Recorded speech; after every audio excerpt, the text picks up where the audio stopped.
प्रथम 1260 मौलिक गुणनक बाहर करवा।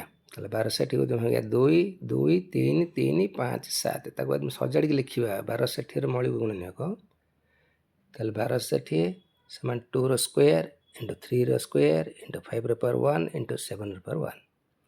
तो गुणनक संख्या पचार केतेटा गुणनक अच्छी से आम एमती करवा घात गुड़ाक सब एक एक मिसई से गुणवा। तेना घात 2 था 2 + 1 इंटू 2 + 1 इंटू 1 + 1 इंटू 1 + 1 तमें 3 इंटू 3 इंटू 2 इंटू 2 36।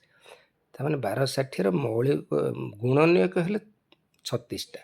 ताकि बाहर करें सजाड़ लिखिपर 1260 1 गुणन 1260 2 गुणन 630 3 गुणन 420 4 गुणन 315 5 गुणन 252 6 गुणन 210 7 गुणन 180 9 गुणन 140 10 गुणन 126 12 गुणन 105 14 गुणन 90 15 गुणन 84 18 गुणन 70 20 गुणन 63 21 गुणन 60 28 गुणन 45 30 गुणन 42 35 गुणन 36। गणवा टोटाल गुणन संख्या एमती क्रम अनुसार गणी गणी जा 1 रू उठी आसला 35 पर्यंत पुणी 36 रू ऊपर गले 1260 पर्यंत गुणन गणिया टोटाल आसो 36। ताले आम फर्मूला है घात जहाँ पाइबा मौलिक गुणनक 1 लेके बढ़ेबा से गुणफल निर्णय करिया।